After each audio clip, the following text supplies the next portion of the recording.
right, North-South Connection, YouTube. We're here live on a Tuesday evening to talk about John Cena's 2025 matches.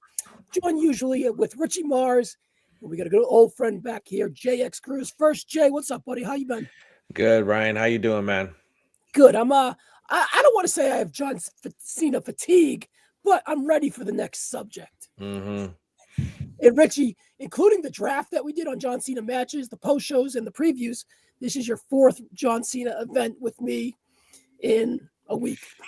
I can't wait to stop talking about John Cena. You know, AJ Styles has beat up John Cena. I can't wait to stop talking about John Cena. Well, I actually think it's interesting to do it now while it's fresh in your mind and the nostalgia is like still in your bones and in your veins, and the aggravation hasn't dissipated yet, and the freshness is still there on the wound, so to speak. And all those bad and good thoughts are there. So I like that because John Cena is obviously a historical figure. And in time, this match series could grow or it could shrink. But in the here and now, I want to have our kind of our vulnerable takes on it. At the end, so what we're going to do here, guys, for the audio listeners, John Cena had 18 matches in 2025. Just like a typical countdown with me and Justin, we're going to count them down. 1 being the best, 18 being the worst. But what we're adding here is we're going to talk about the moments in between as well, and perhaps where things went awry for John on this run, things that they could have done to maybe perhaps make it a little better, or things that they did great that are under the radar that are going to age well. So that's kind of where we're starting. And one more thing is, when we talk about the Rumble in the Chamber, we're going to talk about John within the Rumble. We're going to talk about John within the Chamber, right? So he's not going to get a full Monte for the Chamber, not a full Monty for the Royal Rumble. So, Richie, Jay, any questions before we kind of get going? No, I'm good. Yeah, I'm good too. All right. So, we're going to kick it off here with the Royal Rumble match itself. John lasted 30 minutes and 31 seconds, and he came in at number 23. John Cena cut an awesome promo on the Netflix Raw leading into it, making the Royal Rumble his mission statement to make 2025 his year, gain number 17, and the Rumble was kind of his reason and his object of kicking off the year strong. Richie, I'll jump to you. What did you think of John in the Rumble? Was it his strong performance, his best performance?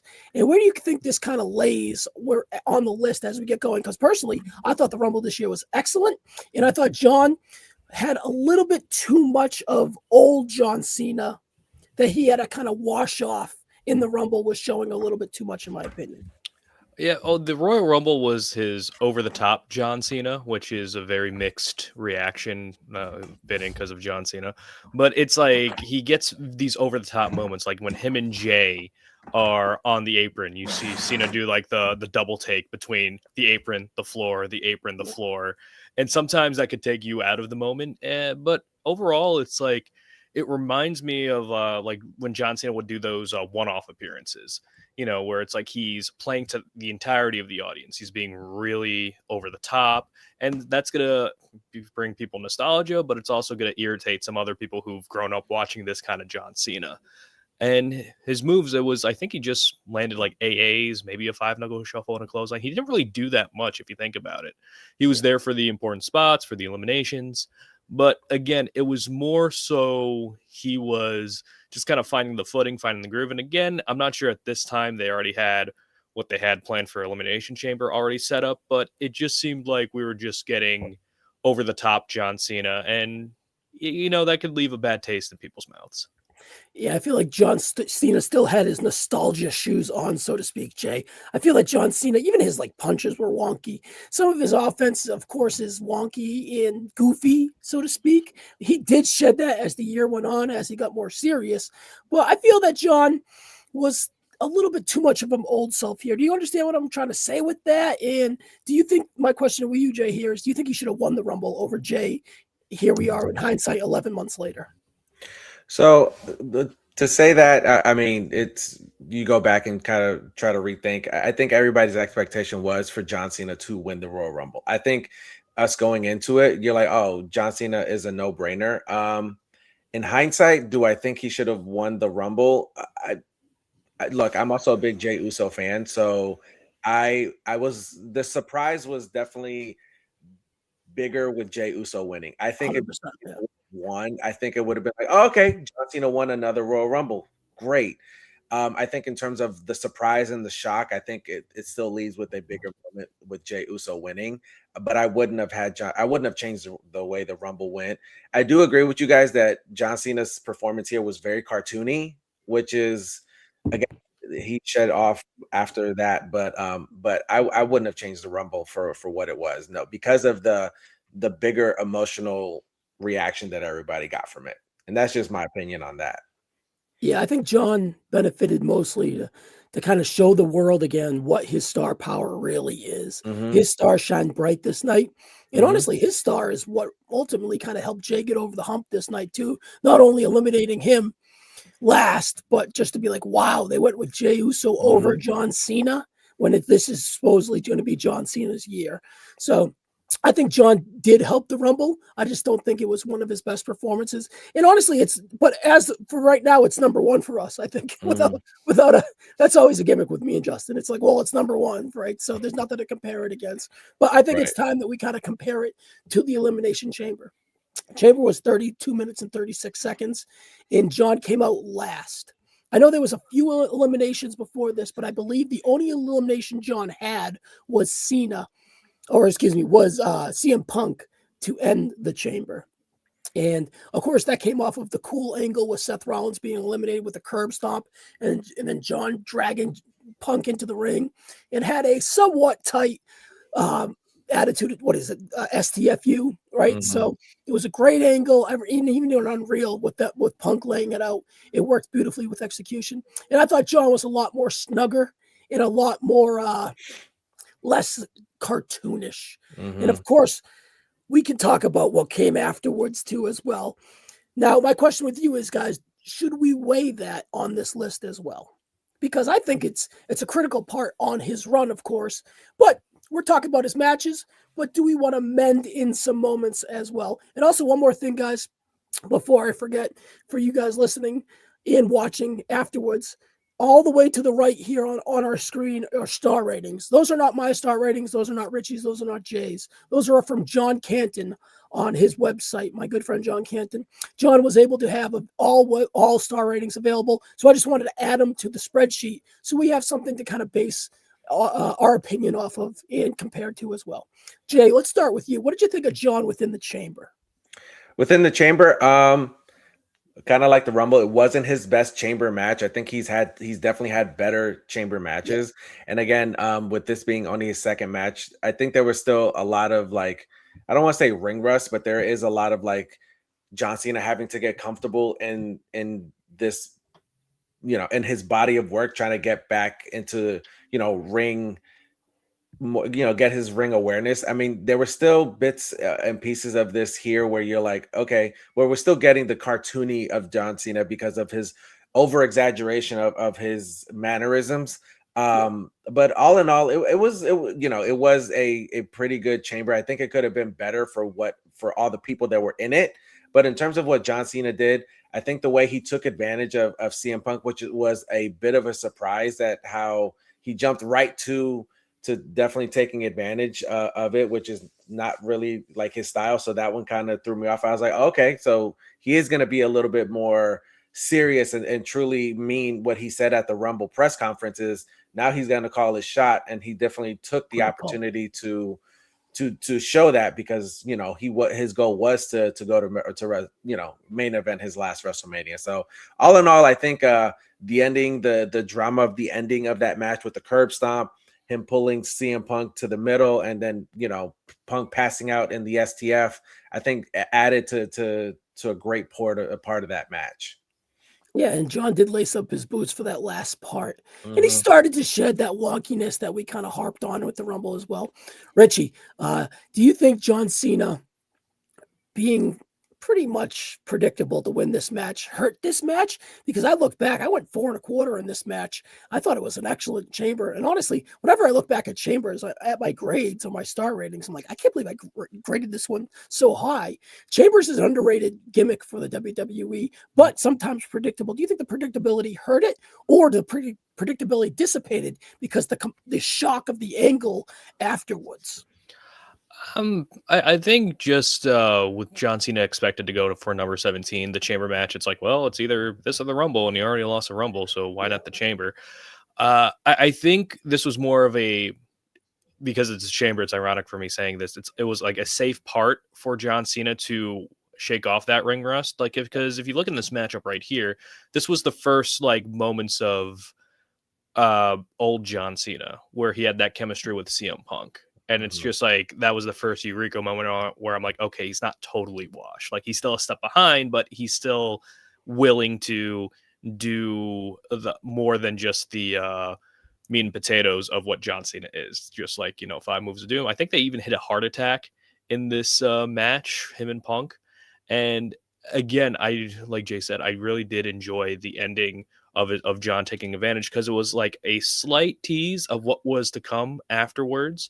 And also just John Cena keeping his word that he'll do whatever it takes to get to that title match at WrestleMania to get number 17. And I really did enjoy this match more than the Rumble, because 1, we got to see more John Cena, and 2, it really was a better showcase for him, because with the Rumble, you have like you're trying to get over like so many different parts at once. Well, with this, it was more of like, okay, we could showcase John, we could showcase the Drew and Priest story, the Seth and Punk story, but also it's John trying to scratch and claw to get to number 17.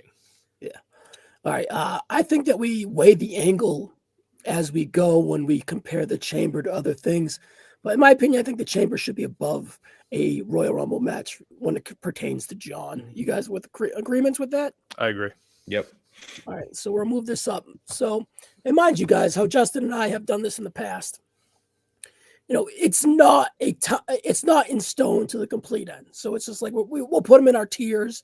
If it's like, all right, well, I feel like this word should be for now, and then at the end we'll kind of massage it out and get there. But there's no massage in this one. WrestleMania 41. I think it's the most disappointing match on the list, just based off expectation of a WrestleMania main event, an expectation of the road, of the resume Cody Rhodes has had, years champion.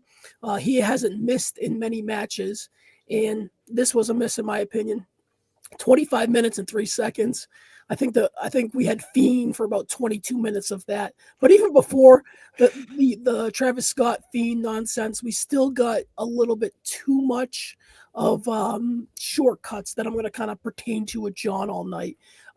John didn't really have an appetizer in these matches that we're going to talk about tonight. He got straight to the entrees, and this was the first example of it. But this was just like a cheap entree, and it just didn't hit. You were at an expensive restaurant, and the meat was overcooked. The salad was soggy. All that.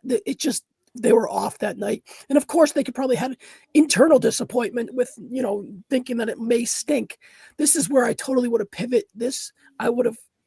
I'm going to let it out of the bag and just kind of give my scenario. Not that I know everyone has a scenario, and that's the crux of everyone's pushback. It's because it's not what I would have done, and I don't like to look at it like this. But honestly, I think they would have had a better fair shake if they had the SummerSlam match here at WrestleMania and Cody retained.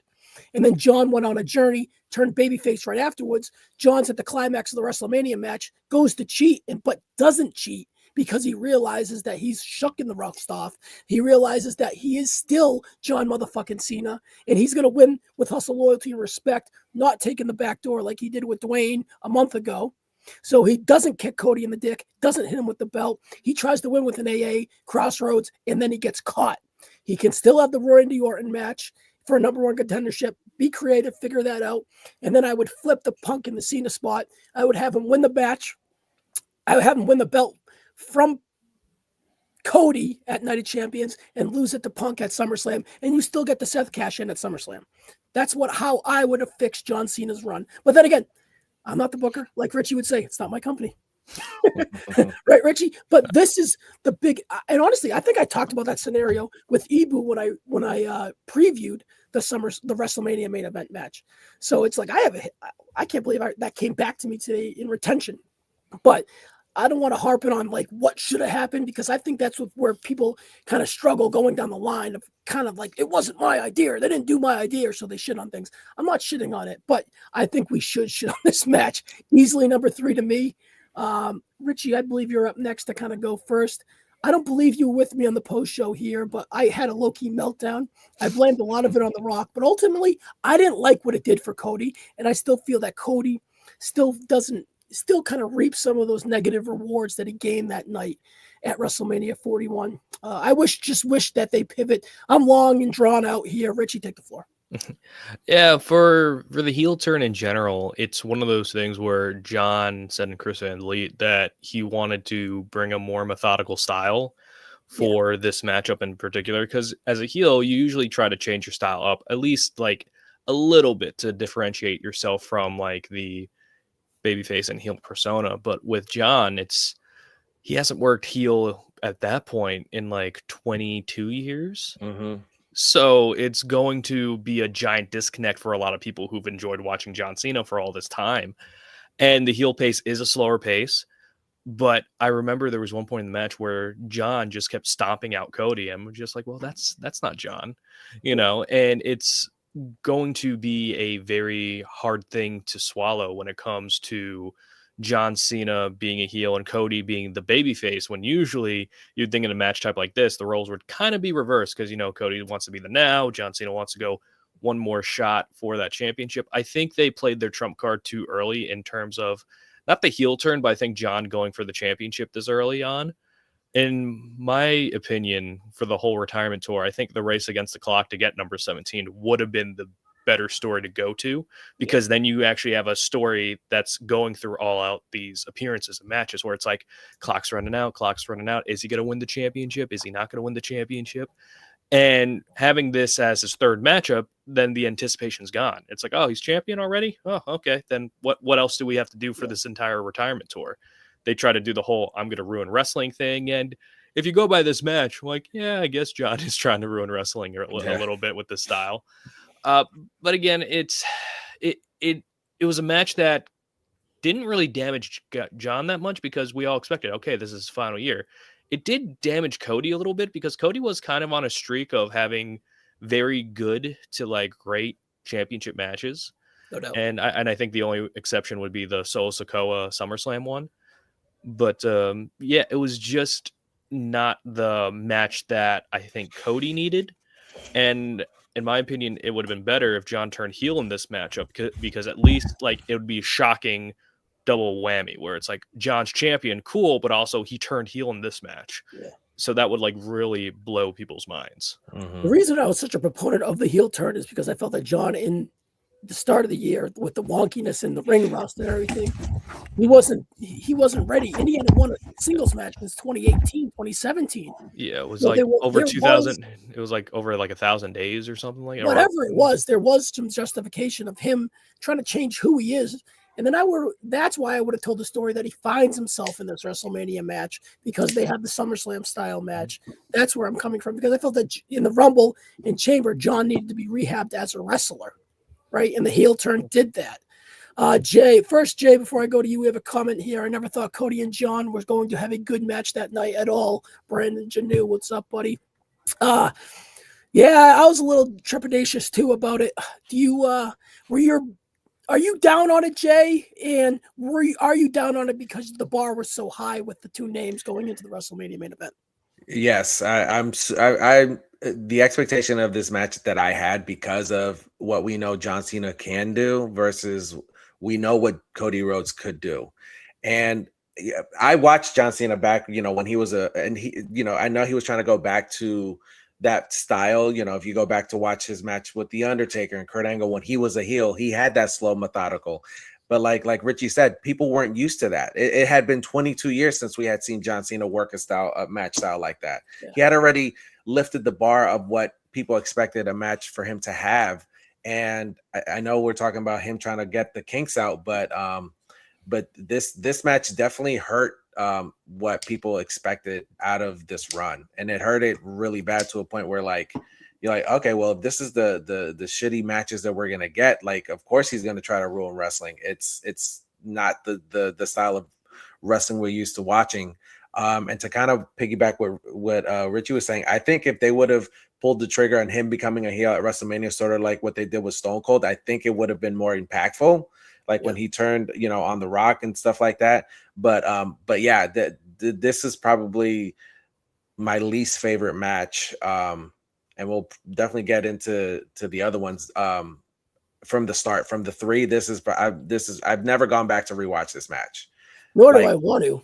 Yeah, I haven't, like, especially with the Travis Scott and like the 15-minute long entrance, and it was just too much. And that took me out of the match, and I think I ended up like nodding off during the match too, because I was bored out of my mind. So yeah, even leading into the crescendo with Travis Scott, it was super slow. I think with Cena working a heel style, they still could have had a better match. I don't think anything connected with this match at all. All right, I think it's easily our last one right now. I'm curious where it kind of lands on our list, and we'll see what happens, right? So, all right, Cody Rhodes. After Cody Rhodes, excuse me. Oh, let me fix that. John went to St. Louis and faced Randy Orton in Backlash. And Richie, I believe you said earlier that Triple H told him, all right, we got to pick up the pace a little bit here in the in-ring action. Would you hear that? Would he say that in Van Vliet? Yeah, John said in Van Vliet where he was like, all right, I'm going to wrestle more methodical style. And then Triple H, before the Randy match, is like, we got to have you wrestle a little bit more exciting, just because, like the Cody match, it did its job in terms of getting John the championship, but in terms of being a satisfying like middle point for this feud, I feel like a lot of people are like dreading. It's like, oh, okay, now we have to wait for Cody to get back. He's gonna win the championship. Yeah. But it's like now we're going through like the motions here. But at least in this build up to the Cody match, you can actually like kill two birds with one stone and actually have John do a role reversal of rivalries, because he was a babyface pretty much all his career, and we never seen Randy Orton versus John Cena babyface heel since like the OVW days when Cena was the prototype. So with this is like a cool little like love letter. Randy Orton, St. Louis, John Cena. It's easier for him to get booed in this situation, last time ever. And honestly, like when it comes to John Cena Randy Orton matches, there are people who love this rivalry. I was knee deep in it when it was happening, and it was very tedious getting through this entire rivalry. So then the matches were just kind of there to me. And to be honest, it's like when I watched this Backlash match, I was like, I don't know how this is going to go. But honestly, they had a very good outing, and I feel like this is one of their better matches in comparison to some in the past. I think people will have the I Quit match higher, the Iron Man match higher. Personally, I'd go with the Hell in a Cell match in 2014. I think that's very underrated by both of them. But that was their second Hell in the Cell, right? Yeah, the second one, yeah, not the that one is where a very good one. Not the one where Randy just goes for the punt and then it just misses him by like a mile. Yeah, this is probably their best outing that I could expect from them in the year 2025. Yeah, Jay, I believe Justin and I did a countdown on the Randy Orton John Cena matches leading into this one, and I was pretty high. Canton has this at 3.25. I got this at like 3.5, 3.75. I thought it kind of outkicked its coverage, and it was a really good rebound for a John Cena in-ring heel standpoint. Where would you kind of have this, Jay, on the list, as we have the list somewhat established 3 deep here? What do you think, and what are your thoughts on the Backlash match? For me, and I may be just shooting this up really high, I would definitely have this as the second best match from the previous 4. I mean, clearly it's over the Cody one, and it's definitely over the Rumble, just because I feel like Chamber was just a better outing for Cena. And I think because of the heel turn, it puts it a little higher just because of that moment too. I don't know if we were going to count moments, but I feel like Elimination Chamber, in terms of like that, the whole thing, I would put this at number 2, in my opinion, because I think outside of the moment, I would definitely put this higher at number 1, because if you're just talking match, this match was definitely better than, Rumble, Chamber, and WrestleMania. So because him and Randy have good chemistry, and it was the first time that they reversed roles. And I think this is what kind of like, okay, well, if he could do matches like this moving forward, the tour is going to be a lot better. So I would definitely put it, if we weren't counting the heel turn, I'd put this at number 1, but definitely for me, I'd put it at number 2, just because the heel turn was a big moment for this whole turn. Yeah, I think I have that same sentiment right now, Richie. Where are you with the Orton versus Elimination Chamber performance?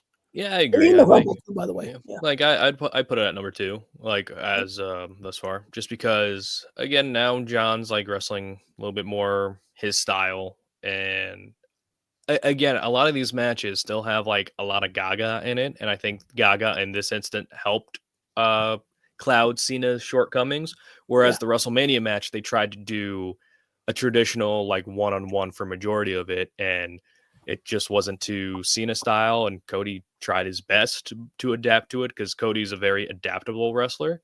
Yeah. But again, like thankfully, like this was a better outing for John and showed some brilliance in his heel turn. Brandon again here. John and Randy rivalry is great in theory, but not in reality. Some pretty true to that. There's some truth to that as well, right? I think. Well, Richie says like a lot of their matches were pretty tedious and they were repetitive. So if you go back and really watch their matches, yes, in terms of the story, their stories were great. Their matches, I mean, outside of like, like he said, the I Quit match, the Iron Man and the second Hell in the Cell, they really, none of their matches really scream out to you. Yeah. It's a house show feud with a bunch of house show matches in a way, but there is 2 big names and generational talents that kind of rised up together. So I think that Brandon kind of puts that in a pretty good tone as well. Rivalry is great in theory than not, right? So I think Edge and Punk are better than Orton. So all right. Saturday night's main event versus R-Truth, Ron Cena, 4 minutes and 25 seconds. Canton gave this 2 stars. I don't really remember much about this match other than Ron Cena's entrance, which was pretty electric. All the mannerisms, mocking John Cena, wearing the Ron Cena t-shirt. Actually, I think debuting the Ron Cena t-shirts, the hat, my childhood hero, even though I'm 10 years older than you. All of the R-Truthisms were rocking and rolling this night, and the match probably should have been 4 minutes and 25 seconds. And I thought this was a good stamp of John Cena, the heel. But it's at best it's a fine match. And Jay, any feelings on the R-Truth version 1 match here to add on to that? I walked into this match with very low expectation, and I walked out the same. It was a squash match. It was they knew that they could get people to boo John Cena because R-Truth is so lovable. And the match did what it was supposed to do. It's R-Truth trying to get his childhood hero to come back to the light, and it didn't work. It did what it did. It allowed Cena to be a heel and for people to boo him because nobody really wanted to boo him during this tour, but they knew putting him in the ring with R-Truth would do it. But it is what it is. The match is there for me. Again, not a match I've gone back to rewatch. Yeah, Richie, mind you, this is a vehicle to kind of have Cody return as well and build to the next match here on the list. But R-Truth versus Cody Rhodes, Richie, what do you think? Again, it was a short program, TV program with Truth because he has the tie-in with the whole John Cena thing, and I thought it was apropos, Truth trying to get John Cena, the real John Cena, back. And again, this started at Backlash, and then you go through until Saturday night's main event, the Ron Cena stuff. And yeah, you saw at the end of the Randy Orton match, you saw Cena's face like holding some remorse for what he's doing. Yep. And then he kind of played it off in this match where Truth says, "Oh, I finally got John back." And then John just kicks him low, and then just finishes him off from there. So yeah, it's just like a means to an end, where it's like it was more of a segment than a match, and then it's gonna help build the next match that we're gonna talk about. All right, I'm just gonna put, out of respect for now, I'm gonna put it below Cody. Just see where it lands when we kind of massage this out, and we can have another conversation about WrestleMania as we compare it. But we'll see how much we hate WrestleMania in comparison. At least the R-Truth had meaning besides him really doing a favor. At least I felt joyous watching it.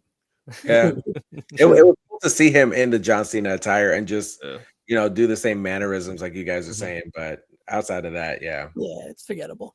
All right, so at Money in the Bank, John Cena teamed with Logan Paul versus Jey Uso and Cody Rhodes. Supposedly, this is supposed to be the Travis Scott match, where it was Travis, Logan, and Cena versus the Usos and Cody Rhodes. This went 24 minutes. Canton had it 3.25. I believe I had the same grade.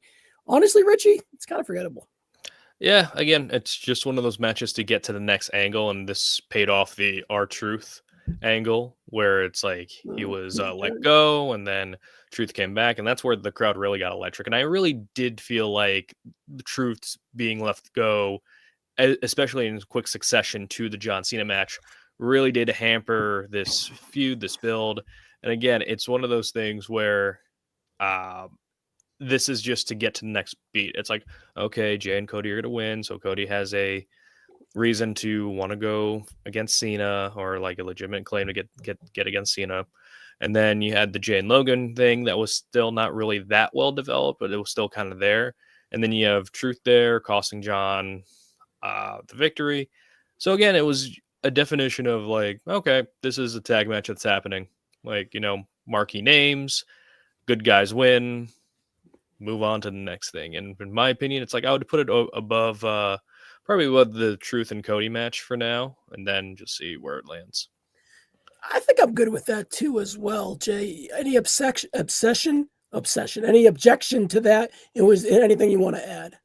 No, I agree. I'd put it over the Truth and Cody Rhodes match. I mean, up until that, this was probably the better match that they had. I mean, with all parties involved, I think everybody's pretty good. But kind of like Richie said, it was just to get us to the next segment. But all in all, the match was good.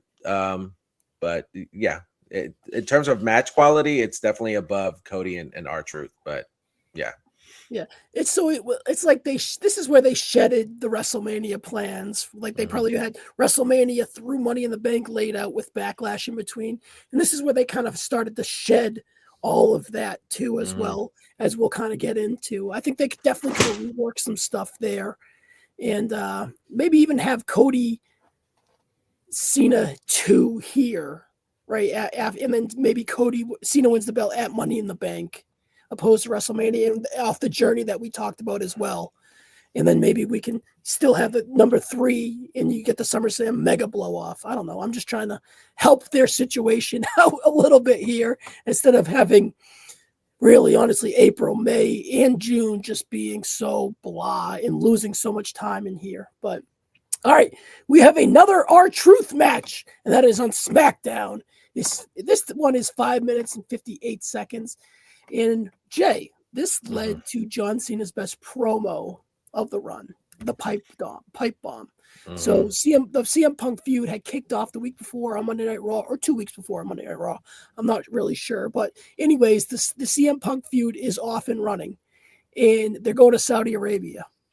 And John, let's just say, mimicked the CM Punk pipe bomb from 2011, and John did an excellent job of doing that mimic.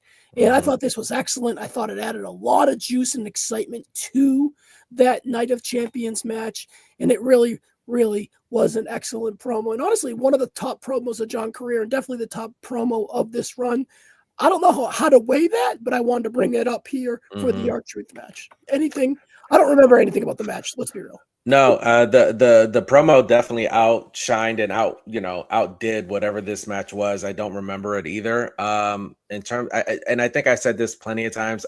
This is when I feel like this lit the fire in the tour, because whatever CM Punk did in terms of like the way he is on the mic, his mannerisms, the way he gets in John Cena's face, And John Cena said this is his wrestling soulmate, and I feel like this is where the matches started to mean something, especially in this rivalry with CM Punk, because that was one of the matches I wanted to see, is CM Punk and John Cena, especially on this last run, and the fact that we got Punk back. But I think this is when the rivalry or the tour picked up for me, is during this little segment with him and Punk. And I think this is what helped it, because it gave, it made more sense in terms of how Punk delivered the promos, but John Cena doing his own version of the pipe bomb was just, excellent. I think added to how good the rivalry with him and Punk is. Yeah, it really was. I wish we could wave that pipe bomb, Richie, opposed to the match, but I think we can meld them a little bit here. Richie, what does your gut tell you where to kind of insert this R-Truth match? Again, the Truth deal was kind of like a cool callback to the original pipe bomb, because John and Truth had a match, and then oh, that's right, yeah. And then Punk interfered, and then this is kind of the same thing, kind of playing off that, along with the John and Truth rivalry. So it's a good kind of like full circle kind of moment. Like for the pipe bomb alone, I would put it above the Saturday Night's main event one, but as like the match, at least I remember moments of the match of the Saturday Night's main event one. The only thing I remember with this was just like them brawling on the outside and then Cena getting disqualified. Yeah. As a match itself, it's under the Saturday Night's main event Truth match, but if you were to meld the pipe bomb promo in there, then it would like overtake it a little bit. I think we should overtake it. Honestly, if you want to overtake the WrestleMania one as we go, I'm good with it. But I think we should just do this for now and kind of move on and touch upon it later. Once we feel on how we're going to weigh the moments in as we go in a way too. So I'm good with this right now. All right, CM Punk, Night of Champions, 26 minutes and 17 seconds. One of you guys just mentioned, or I think both of you guys mentioned, CM Punk is his wrestling soulmate. And you saw that this night to some aspect. This match definitely had some clunk to it. Like I can recall Punk trying to do like AJ Lee's spider submission on in Black Widow, Black Widow, and it just like looked clunky and bad. And I think they went back to it, and that took me out a little bit from two professionals that never really put in vulnerable decisions to make them look kind of bad. But other than that, once they got in a groove, these guys started cooking in this match. But I think this match is harped on because of storylines implications and in protecting CM Punk, who was going to go on and win the World Heavyweight Championship in 2 months at SummerSlam. And I'm sure they knew that the plan was the plan at the time. And they wanted to have this final match, but they wanted to kind of give CM Punk an out for losing the title here.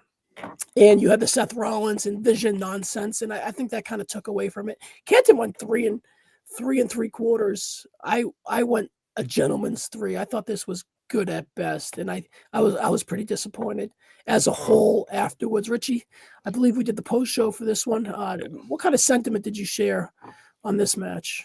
I think it was just like the whole gaggle of interference, and it just made it obviously like not clunky, but it was just like, all right, now the Vision, now Sammy, now Penta, who was there, and then like trying to do the cash in, not trying to do the cash in. It's a lot of stories trying to converge at once, but it wasn't into the central story of John versus Punk. And I feel like a lot of people want John versus Punk, but like you said, Ryan, you want to give Punk an out before that World Championship match against Gunther. So this was kind of like the compromise, and it didn't really like give credence to the argument that John Cena's matches up to this point needed a lot of gaga, needed a lot of different players involved in order to hide John's weaknesses, because he did say himself that he's a step behind. And if you look at all these matches so far, he needed interference in order to make the match kind of interesting. So for me personally, I'd probably put this one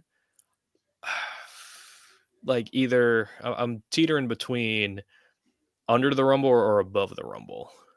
Like I might, that's a decent spot. Like I might go over the Rumble, because he like you could see the flashes of like the chemistry between Punk and Cena here for certain stretches of the matchup. So I think that's a good spot to put it. But again, there were just so much interferences that just kind of just overwhelmed me as a viewer watching this.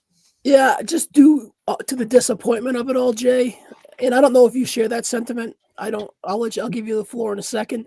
I actually think it should be under the Rumble. So Richie thinks it should be over. I think it should be under. Jay, we're putting the ball in your court. This one, share what you think about this CM Punk match. For the exception of like you guys said, all the Gaga that was in it, there's just so when I went to go back and rewatch this match, I have forgotten that I remember the Seth part and the Bronson Reed. I forgot about Sammy and I forgot about Penta. Yeah. I think if it wouldn't have had all that, I think the match would have spoken. But again, there was a lot of parts where their chemistry, like Richie said, came out, and you could see why they're so good together. Yeah. So in my opinion, just because I enjoyed it a little better, I would put it over the Rumble. And I'm pretty good with as I messed that Yeah. up. And I'm pretty good with that as well. Just because of it's more focused on John Cena in a one-on-one match. And I think that's the only reason why I would put it a hair higher.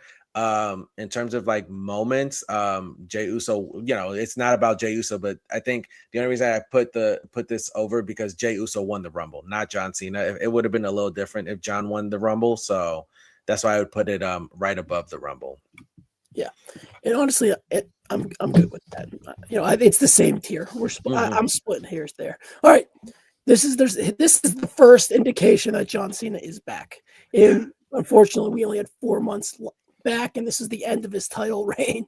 And that's versus Cody Rhodes, 37 minutes, 42 seconds at SummerSlam. I watched this today, boys. John had this at 5 stars. Richie, you and I were live. I enjoyed it more live than on rewatch. Spoiler. I might have a little kickback here. I think it's easily number 1 right now, but as we go, I think I'll kind of have my kickback as we go. Jay, I'm going to throw to you first. Easily his best match so far. I think you would say that as well. What do you think of this match overall? 100%. This match was everything it needed to be. Like we said, if this match was at WrestleMania, we definitely would be looking at this run completely different.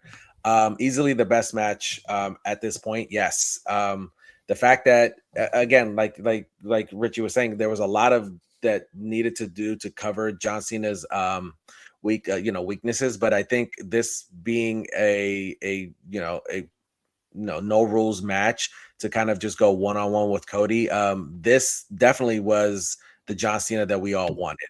And I think this match spoke volumes. The fact that they both brought it. By far, this was the best John Cena match of 2025. Yes.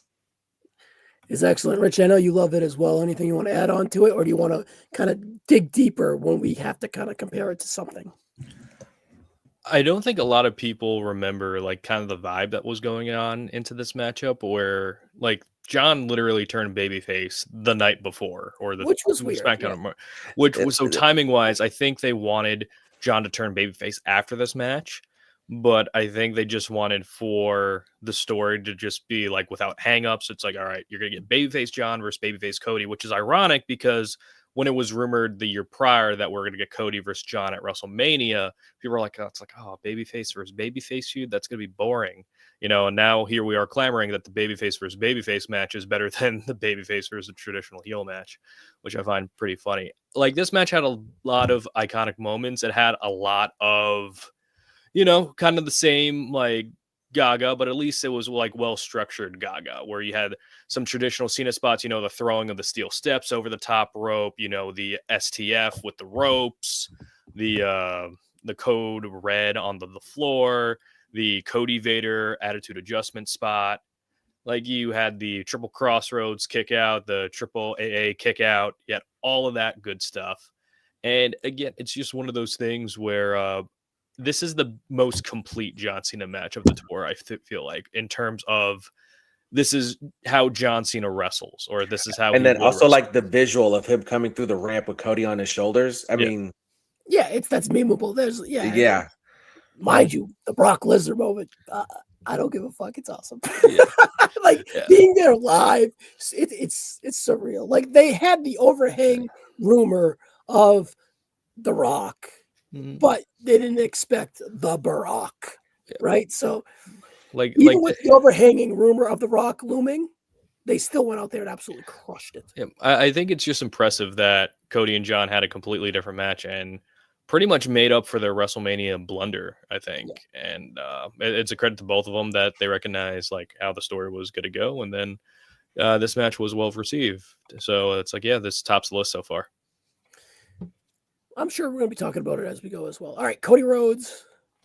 Teaming with Cody Rhodes versus Logan Paul and Drew McIntyre. Personally, I love Logan and Drew as a tag team. I hope they kind of go back to that in the future. This was on a SmackDown. It was only 7 minutes and 52 seconds. It seemed like this was a week or two after SummerSlam, Richie. Now with SmackDown as a gap, I can't remember if it was a week or two. If it was So 5 days. This was the SmackDown after. Okay, that's what I thought. So John would go away a little bit here, but this was an angle to kind of show that him and Cody came together. Both John and Cody would go away for a while here. Yeah, actually, Street Fighter, right? And then this showed that, and this was also to have them come together to complete the babyface turn, and obviously to kind of shoot an angle for Logan for Paris, right? So again, this is a little forgettable. Like at least with the truth matches, I remember something from them. With this, I remember nothing. I remember Cody being put through the announcer table, but that's not about John. That was about Cody. So with this, it was one of those things where it's like a cool epilogue for the Cody and John story. But other than that, it's just to move forward with these kind of matches for the future. So, like again, like I could go either way. Like. Again, at least I remember stuff from the previous match. I remember nothing from this one. Yeah, I didn't remember this match until I saw it on the list. I'm going to be honest with you. Yeah, so it's like I would put this on. Like the thing is, it's like I remember WrestleMania 41 because of the pain, but is it better to remember being painful than not remember something at all? So that's what I'm kind of conflicted with. I don't know. We got Mr. Sky Captain Charisma. Hey guys, my bad. I didn't realize the Nature Boys in the chat. I didn't realize either. Woo! Right. So, all right. This is kind of like a weird one. None of us really recall any of it. Do you want to split the R-Truths and figure it out later? Yeah. I feel like that's a good kind of in between kind of middle. At least we had the pipe bomb on that. Yeah. Right. But again, we had Ron Cena, so I don't know. Now I'm teetering back that like we should probably put the tag match last. Yeah, because Ron Cena is more of a memorable moment. So yeah. Okay, you didn't have to twist my arm. All right, Logan Paul, Clash in Paris. Canton went 4.5 stars. This was 26 minutes and 24 seconds. This is a solidification that John Cena is back as an in-ring wrestler, right? Personally, I went 4 on it. I thought it was great, but I don't think it was like legendary. It's top 5 for me. Without a shadow of a doubt. It's probably number 2. I can see the case if you wanted to put the Chamber above it, but I think John wrestled much better this night than he did in February or March, wherever the Chamber was. So I'd love for you guys to pitch for volley because I assume you're going to be a little bit more higher than me on this match. Richie, go. For me, just because John got a bigger showcase and it was arguably probably the best match of Clash in Paris, I'd probably put it 2 so far. Just because you still had like the callbacks to like past rivals and stuff, but it wasn't much that was like it was overwhelmingly distracting from the match where it's like I feel like it's like, oh wow, John's doing like the more moves because that's what he would do in the old days. And plus it was a good showcase for Logan. You got the AA kickouts a lot, which over the years I've grown to not like as much, but again, as a performance overall, I think both guys did great, even though the feud was kind of less than stellar. So I'd put it like number 2 so far. You agree with that, Jay? And you want to add anything to the Logan match? No. Again, this was again the full circle of John Cena being back and knowing he can definitely go in the ring. So I'd put it at 2. Yeah, definitely in terms of match quality, it was there. He definitely for someone who like John Cena who when he's in a ring with people who are better than him, he gets led a lot. He did really good with somebody like Logan. And we know Logan Paul is a good athlete. So very, very good match. So yeah, I agree with putting it at number 2. And that's me being kind because I'm not a Logan Paul fan. Yeah. So yeah. I think Logan created a lot of the movement, and John did his part perfectly to make it work, right? Logan Paul, 5 matches with John Cena, the Chamber, the Rumble, the tag match on SmackDown, the tag match at Money in the Bank, and then this singles match. He had the most matches with John Cena this run. The only disappointing thing is I was expecting a Wes Newberry flavored Prime, and we didn't get it because the name is right there, and they didn't do it, and I'm very upset by that. And Captain Sky, or Sky Captain, agrees with you, Jay. Is this your buddy, Jay? No. Well, look, he agrees with me. He's my friend now. That's fine. I mean, I like him. He's Captain Charisma, you know. It is a great name, buddy. Yeah. It is a great name. All right. Versus Sami Zayn, 21 minutes, 24 seconds. No contest. U.S. title open challenge. There was some great ramifications that we're feeling beyond coming out of this match. John gave this 4. Guys, I gave this 4.25. I like this better than the Logan Paul match. I'm going to make a pitch for it to be higher than the Logan Paul match. I just felt that it was more organically investable. You had Brock looming as a rumor, and I didn't care. I think Sami Zayn and John have unique chemistry that is phenomenal on that night. I think that they wanted to really harpen the spirit of the open challenge, and John wanted to pass that legacy on. So John put on his working boots, and obviously, like we saw last weekend at Saturday Night's Main Event, John really cares about Sami, and John knows Sami's a good person, and Sami needed a push going on to SmackDown, coming out of the solo stuff, right? So I loved the angle. I loved the match. 21 minutes, 24 seconds. It built and built and built, and the crescendo was a no contest, and I don't really care. You got a Brock surprise again. I'm not going to push back on that. To me, this is a top 5 match of this run, and honestly, it's a forgotten about match. I would have it above Logan. Jay, I'll throw it to you. I don't know how you feel in this match, but push back, please, if you want. Or no. I definitely like this callback from their first U.S. Open Challenge match. Sami Zayn coming from NXT, and they had a great match then. Seeing them now, so many years later, I don't know what it's like. Like 6, 7, 8 years since they had that last match, and they have awesome chemistry. I mean, this match, stellar match, and the fact that Sami Zayn was putting up the title, against John Cena, you're like, oh. Could they really be thinking of doing that? Or, this is unique. So awesome match. I would definitely put it above the Logan Paul match, just because I think the chemistry alone with John and Sami, and again, the story, taking it back to, Sami, one of his first matches on the main roster was against John Cena in an open, U.S. Open challenge. And I enjoyed it. And again, it brought more relevance to the U.S. title because it was such a dead title for so long. Now that we see Ilya doing that now, and Sami reigniting that, that alone, when you put importance on a mid-card title and it elevated it, definitely I'd put that at number 2. Yeah, Richie, any pushback? Like, this is about the time, Richie, where me and Justin have a crash out. Where it's like I'm trying to force something above 1980 something because it really is higher. But Justin's like, I was 7 years old and it means more to me then. I'm like, I don't give a fuck about 7-year-old Justin. We have an organic fight. Richie, I'm kind of looking for a fight here. Yeah, Sami versus Logan. What do you think? I will give you some pushback. It's not really anything tremendous, but I'm not going to get Justin level. But with Sami Zayn and John Cena, the only thing that really hurt the match's flow were the commercial breaks. You know what I mean, or the picture in pictures. Yeah, that's the only thing, unless you're watching on a VPN. But again, it's like this is where, the continuation of the, tribute spots of John to his past opponents, which I am sure a lot of people enjoyed. And plus, Sami's just a better seller than Logan, which is not to be surprised. So I think Sami did a tremendous job here. Like Jay said, the callback of the U.S. Open Challenge between both of them, I really enjoyed. The only thing that really sold it besides the the commercial breaks in the pitcher was the Brock Lesnar ending. But even then, it's still a very good match. Like, I'd probably put it top 3. There is a case for number 2, so I wouldn't disagree with that right there.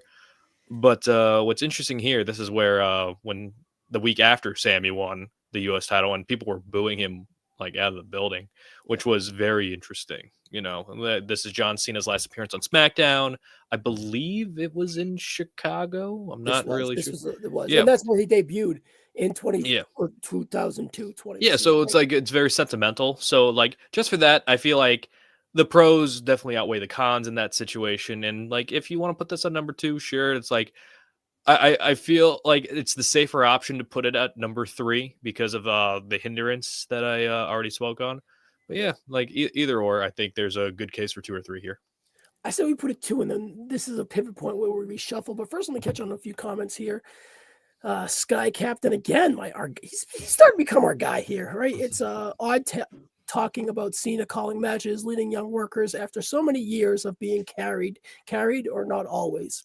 I think John's a pretty adequate worker, and maybe perhaps he always led the match, and maybe the other guys carried the movement. But I think John's, was a kind of a general out there, and he would over talk matches some point. But a John match is a John match, and everyone just kind of fit into it. Is how I would look at past John Cena matches, and honestly, this year John Cena matches similar to Orton. He's not doing stuff he doesn't want to do, right? And then again, this is refreshing. You guys know your stuff.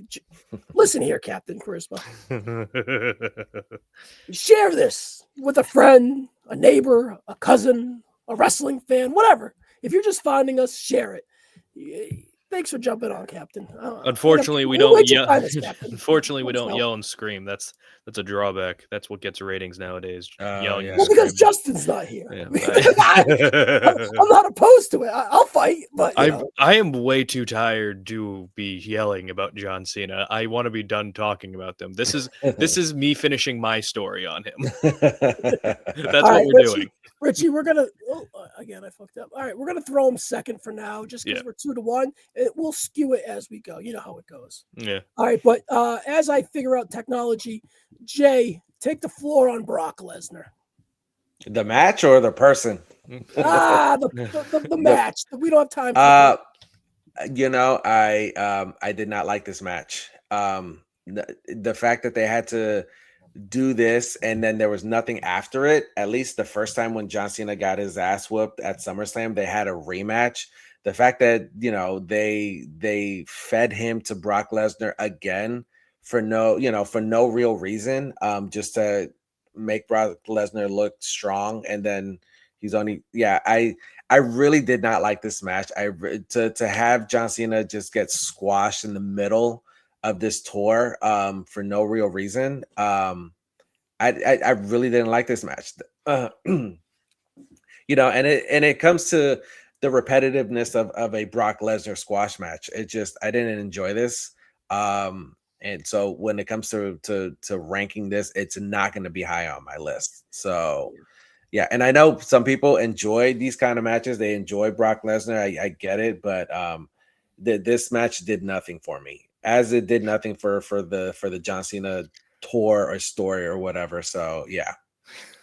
Yeah, Richie, I'll jump in here. 8 minutes and 48 seconds, WrestlePalooza, the first ever match on ESPN. So that's probably the indicator there. And they used John Goodwill Equity to bring Brock back on the retirement tour by saying, "Oh, it was requested by John Cena," and yeah, I could see how it was a sly way to kind of insert Brock back. And then after with this angle, you can see that the Brock and the Gunther matches are coming. And then it was methodical to put Brock over John, Gunther over John. So I think with the ESPN and the foresight of a year ahead for Brock, I get why they did it. This was just a Walmart version of that SummerSlam match. This was the great value version of that, so to speak, right? So 2.25. Yeah, I don't mind these matches. It was fine. fine at best. Overall disappointing, which is going to hurt it on this list. Richie, I don't know. Where would you kind of insert this? What I This hate about versus this. Yeah. All right, actually, I'm going to ask you something, Richie. Uh-huh. This versus WrestleMania 41. I'm going to make you extremely uncomfortable. What do you think? Yeah, you're not making me uncomfortable. You're just making me more miserable. Like the thing is, the WrestleMania 41 match, it was a long, like, painful experience. This was 8 minutes. With this one, it was the 2014 match with none of the charm. Yeah. You know, so that's the point. thing. At least with this one, this ended sooner. You know what I mean? So it's like the biggest positive of WrestleMania 41, you got to see John Cena win number 17. So it's like kind of like a pick your poison here.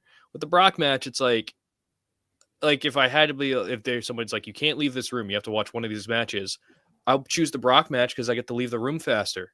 Yeah. You know what I mean? So it's like it didn't really do much in the long run just to reestablish Brock. Like he needed to be reestablished. But I guess for the ESPN stuff, you have that, like, eyes on the product.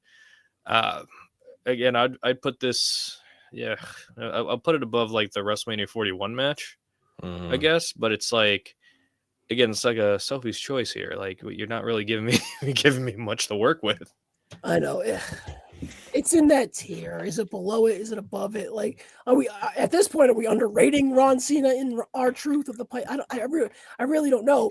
This match is it worse than a forgettable SmackDown tag though? Right? It's just like this is. It's not. We can't say that it's worse because we remember the match. We remember, like, even as painful as Richie says, we remember this match. We don't remember the SmackDown match. This match stands out more than any of the R-Truth stuff. So, I mean, in reality, this match is better than those because we remember the impact that it had. And we also remember how pissed off we were about it too. None of the other matches, for the exception of WrestleMania 41, did it piss us off that much. But in terms of like the impact, it's definitely, I would put it above WrestleMania 41. But it's definitely more important than the true R-Truth matches and the tag match that happened on SmackDown. So, in my opinion. All right, we'll put it above the Cody match at WrestleMania 41. We'll go there. All right, I got a question for you.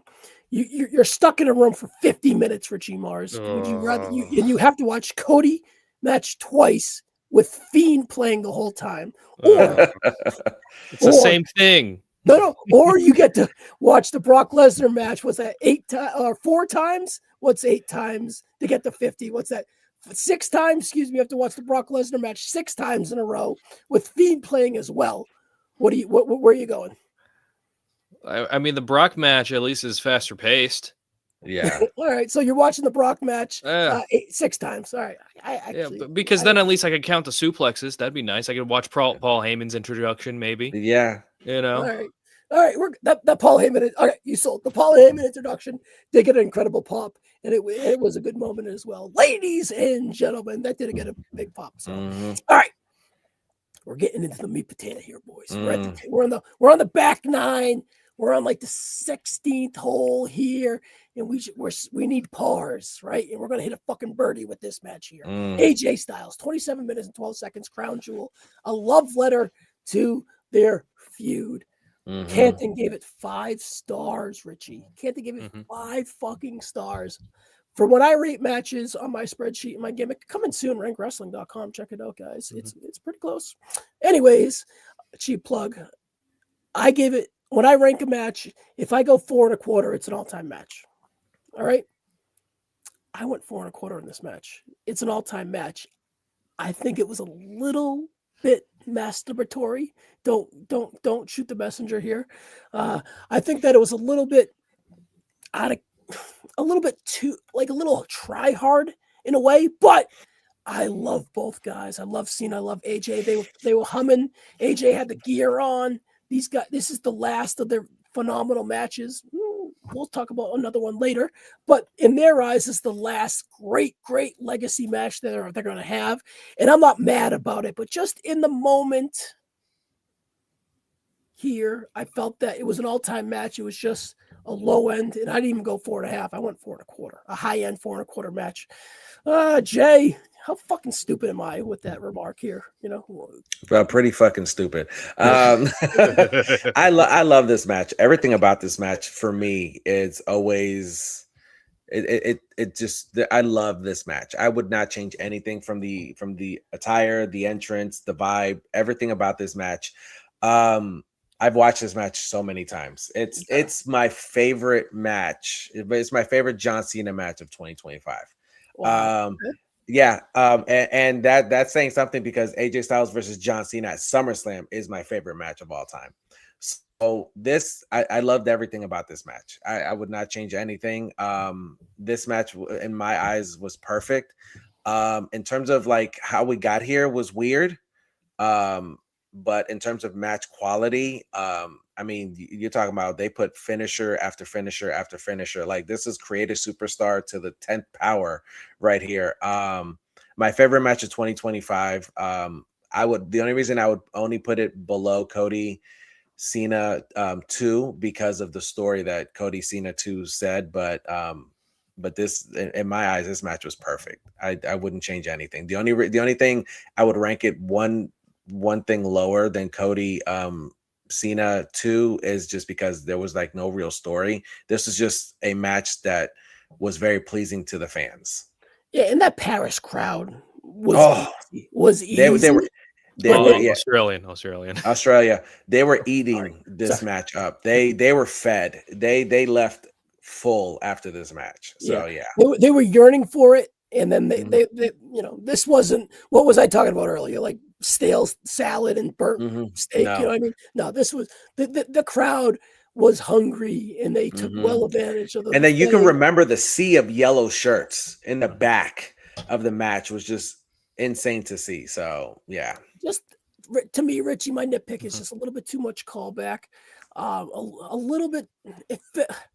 I don't want to say rehearsed because they have a great chemistry, but the layout would just, to me, it came across a little bit rehearsed. But still, I let my guard was totally gone. My disbelief was totally in. My investment was totally there. Just when I fully digested it, it was just like, I'm not going 5 on that. I mean, for me, it's like you can't get like angry at it because on commentary they literally said it was a video game match, like a match out of a video game, and that's what this match was. And they executed that greatly by design. Yeah, and like that's the match they were going through. Even John Cena said the intention was to make a tribute to WWE and TNA because John Cena was the quintessential WWE guy, AJ Styles was the quintessential TNA guy. And as a result, that's what the crux of their feud was when they did the Bill Simmons interview, just to mind everyone the context that you're speaking about. Didn't mean to interrupt you. Sorry, Richie. No, it's perfectly fine. But yeah, like AJ using the finishers of his like greatest rivals and friends from TNA, John Cena using the greatest finishers from his rivals TNA, the introduction that John gave to Alicia Taylor. That was AJ. Cool. That was phenomenal. Yeah, it set the tone for the night and the story of the match. Yeah, the AJ's gear, and then John Cena apologizing because he didn't clear it with the office, which I found was kind of funny. Oh, really? That's funny. No, he apologized. He said, I went into business for myself. That was unprofessional. I apologize. So he apologized to Creative for that. But again, it's John Cena. That's what he noble guy, allegedly. But the entire thing, like the tombstone into the AA finish, was pretty fun. Again, for me personally, it was just like if you were growing up around that time of John Cena, WWE, and AJ Styles, TNA, like that was like the perfect like callback kind of matchup. That's the matchup you played in your head as a fan when both of them were in separate companies. 100%. Yeah. So like for me personally, I'd put it above the Sami Zayn match. I think that's fine too. Because there was a conclusion, even though I have it at the same star rating. Yeah. The way I look at star rating, I don't take it serious. It's a shorthand explanation of the match. That's how I look at it. I don't take it too serious or whatnot, right? But Richie, I agree with your sentiment. Let me just catch up on a little comments here, and maybe that skews where we put it, right? All right. Too many callbacks. Delete that comment. Delete it. I kind of. I'm kidding. A little bit, right? Well, he stick around because he gets to you, Jay. Right? Too many guys taking too much taking a dump on a guy's finisher. All right, good take. I'm glad. All right, we're friends again. Comment? Well, I'll take it back. My bad. All right. He's his bad charisma. Yeah. And then he says the crowd makes too much of a difference in how great the match is considered. That's probably right. And then he says, I think the crowd did help the match, though. "Oh, absolutely." And not to say that the match would have been They- bad, but I think it's like you go back and rewatch, Hogan Rock at WrestleMania, and like the crowd is what made the match awesome as well. Yeah. So this Australia crowd helped the match, extremely as well. They chanted for 619, so John called an audible and went for a 619. You know what I mean? So it's just like John is very good at reading the audience, and I feel like that's where his bread and butter is. And this match kind of proved like the highlights of like John Cena, even though it's a bunch of finisher spam. It was finisher spam that at least tributed to a generation that you won't see John Cena and AJ Styles ever do again, or with anybody else. Yes. All right. So Jay, for now, we'll make you can make your final pitch later, but I think we're Cody AJ. Actually, Captain Charisma, weigh your option too. Where are you at, Cody versus AJ? You can be a part of the show as well as you're kind of chiming in the comments too. But I say for now, I think we kind of hold this at bay right here. All right. Again, we're getting into the meat potatoes. So I was lucky enough to go to four, maybe five, but four of John Cena's final appearances or whatever. On his 36 appearances, I was at four of them. So I was at 1/8 of them. I believe I did the math right real quick. This is the second one. The second one I was at. I went to the Springfield, Massachusetts homecoming where he just had a promo and it was a little bit disappointing. I went to the Raw match here. I went to SummerSlam. I forgot to mention that. I was at SummerSlam. Then I went to the Springfield Raw. Then I was at this Raw. And then I went to Saturday night's main event in DC. So those were the four events I was at. I think I was at another one, but I don't think so. I don't, right? First world problems with my memory on that one, right? But anyways, poor you getting to all these shows. Sorry, right? But anyways, I bring that up because this match is the most fun in a vacuum that I had. You know what I mean? Like Boston, my hometown, the people were yearning for John Cena, his hometown. Like it was electric. Butts the nuts, completely sold out. Insanity. Dominic Mysterio in his element, that douchebaggery. Triple H couldn't suck all the auction out of the air. Right? Not that I don't want to shit on Triple H. I don't mind Triple H, but I'm like, why is Triple H in the ring groaning a little bit, right? But he plays into it, right? He didn't suck up too much of the air. And this was really, really fun. I wish we could live in a memory of this. And I like the Survivor Series match as well, but I didn't like having five appearances left and two of them being on Dom. I want to kind of dissipate more wrestlers in, but I love this match. I agree with John, 3.5. This is a house show match, but the crowd is electric, just like the Australia crowd, Richie. Not the Paris crowd, even though the Paris crowd was great. This felt like a PLE crowd, and this is phenomenal. Like the match isn't anything special. I went 3.5, but John completes the Triple Crown or the Grand Slam, wins the IC belt, and it is technically the Triple Crown too. Super fun, super fun, excellent moment. I'm probably going to overrate it a little bit. Jay, I'll throw to you. What did you think of this Raw match versus Dom? I think this match was awesome. I think this helped Dominic Mysterio a lot. He didn't feel like he was intimidated being in the ring with John, especially being on the mic. Because we know John Cena can definitely eat somebody up on the mic. I was surprised. I know that there was like a lot of clamoring of John Cena. Now all that's left is him to become a Grand Slam champion. So when I saw like the little reports coming out, I was like, man, are they really going to do this? And then when they made the match, I was like, are they going to have John Cena really do? Like, this is one of the best Raws to watch, because like, you're like, I know there are people saying it, but are they really going to do it? And I'm like, John Cena is going to win the Intercontinental Championship with like 4 dates left. And I'm like, they did it. They pulled the trigger, and I enjoy stuff like this because it's fun.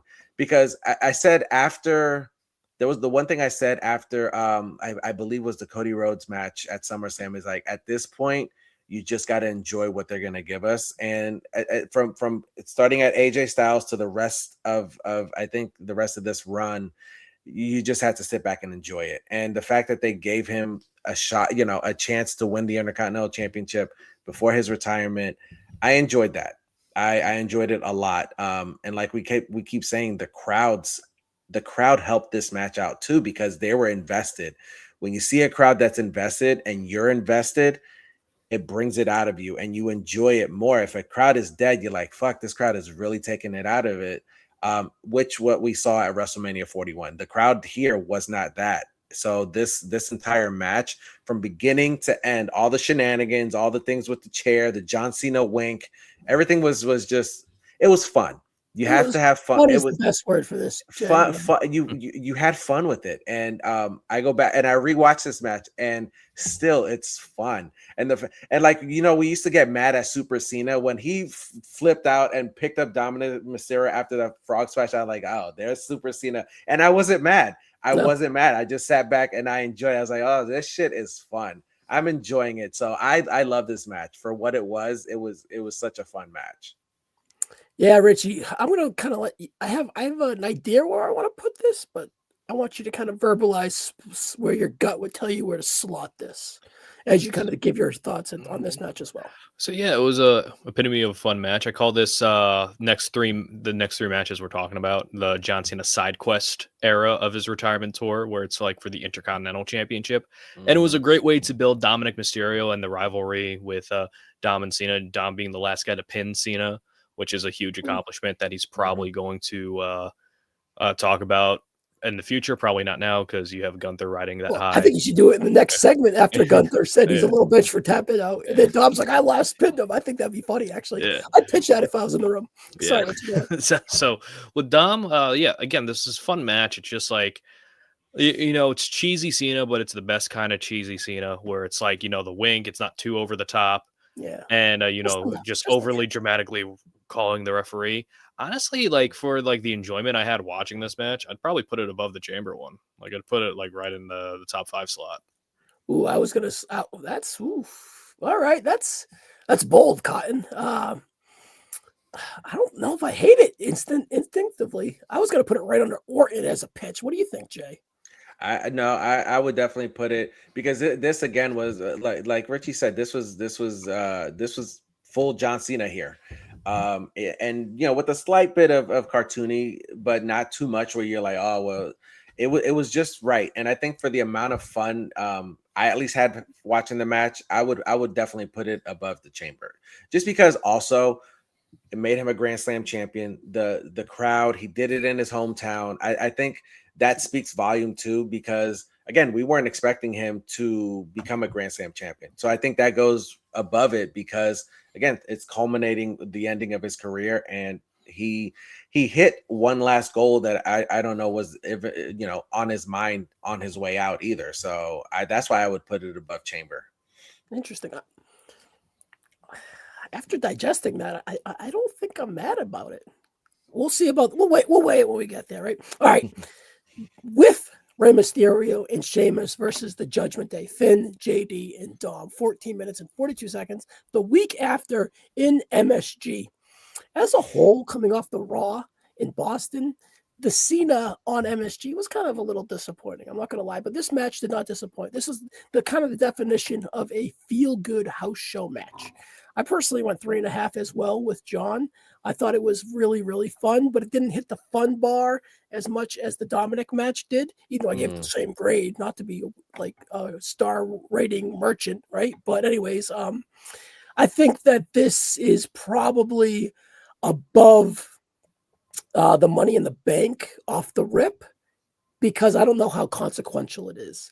But if you want to put it above the Rumble or even above Punk, I don't think it's better than the Orton match, though, Richie.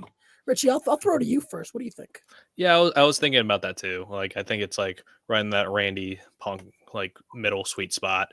Tears. Like you said, it's like a house show match where it's just like nothing bad about it. It's just like the baby faces feel good ending. JD McDonough is a part of a trivia question now, being the last person to be pinned by John Cena. So that's good for him. And again, it was to move the John Cena and Dominic story, but it wasn't really much about that. It was more about just having a feel-good ending to John Cena's Madison Square Garden career. So I'd put that like right in the middle of Randy and Punk. Jay, any kickback and any memories on that 6-man? No, it was like you guys said. You guys both said it. It was a feel good match. You know, having the babyface go over, and again, they all did. You know, the the 5 knuckle shuffles, and then the brogue punches, and it was yeah, the 5 beats. It was good. I don't disagree with you guys at all. All right, and then we had the repeat about a month or so after here. Dominic Mysterio wins back the Intercontinental Championship, 16 minutes and 48 seconds at the Survivor Series.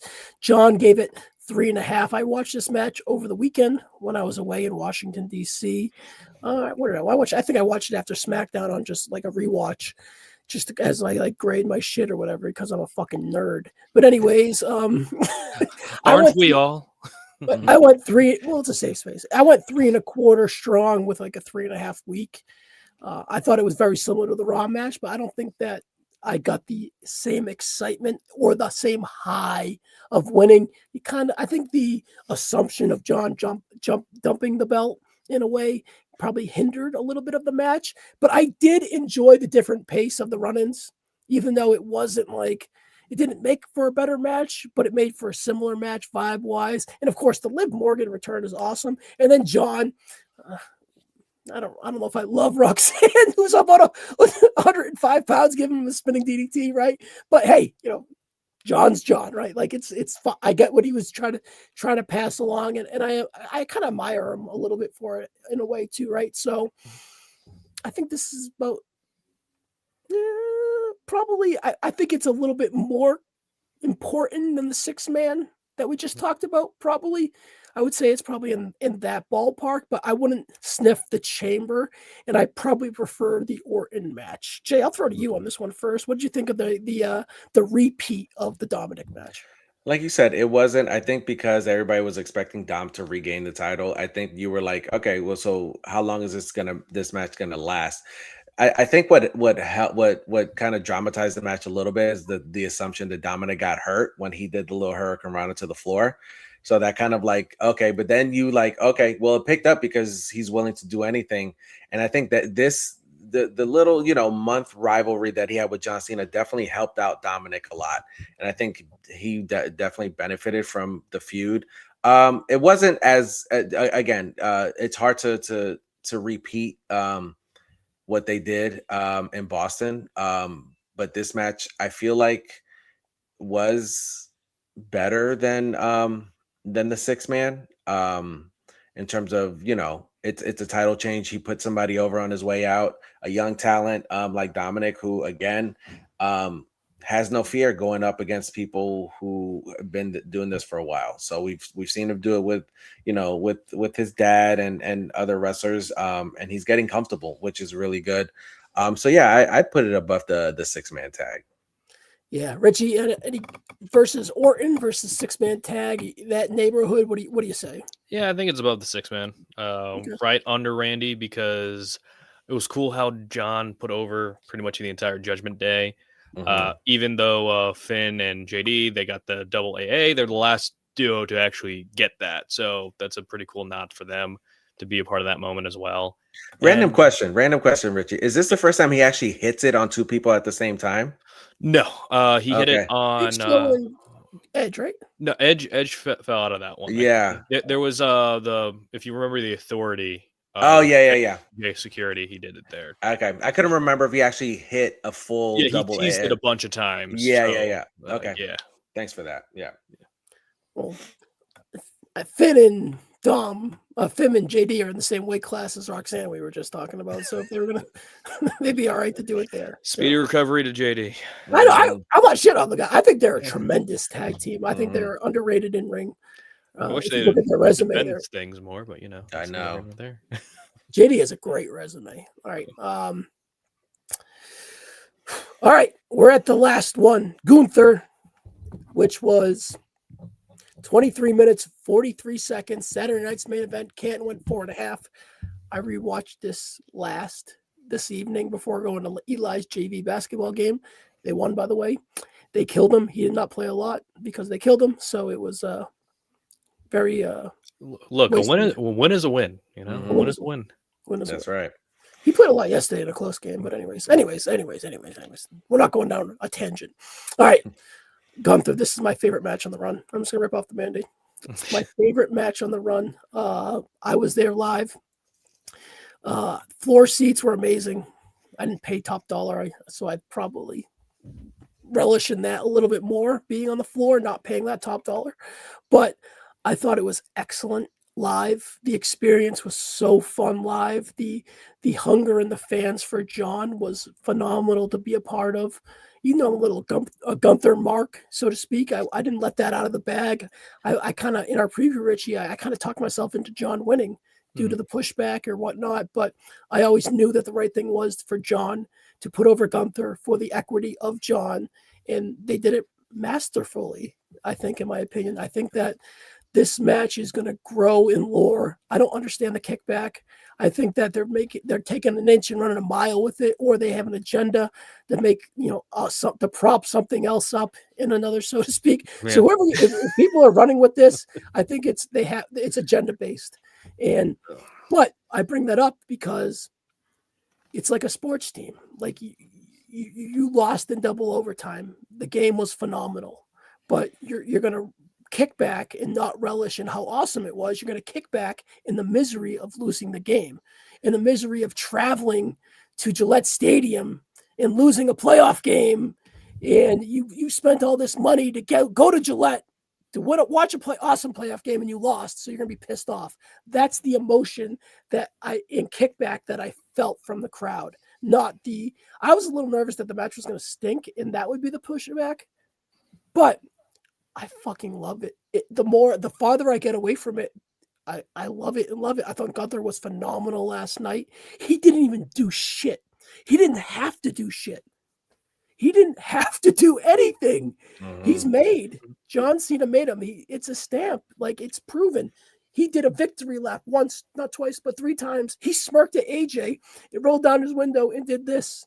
He set himself up for 2026 on this night. He was phenomenal. He worked so well with John, even early on, where they tried to make you think that the match was going to end soon, so they could have a moment like throughout the rest of the night. And like we were going to, Gunther was going to slip on a banana field, kind of WrestleMania 41-esque, and John was going to win quick, and that was a creative way to kind of protect Gunther. But no, that match built for another 20 minutes. I thought this was excellent. Is it 5 stars? No, it's not. But I think it's hovering around what I gave Cody at 4.5. And I know you guys are going to think the Cody match is better, and the Cody match should be presented better because John won. John put him over and so on and so forth. But this match was much more simpler than any match on the list. And simple, stupid to me, it works best when the guys are extremely over and they have the crowd, and they had the crowd for all 26 minutes or whatever it was of this match. Guys, I can ramble on and on and on and on. I think it's phenomenal. I truly do. And I'll stand on any mountain and argue with it over it, the semantics of it with anyone. Richie, please take the mic before I keep gushing. Please. I enjoyed the match as well. I think I was a little harsher on the match than you were because I know you really enjoyed the match.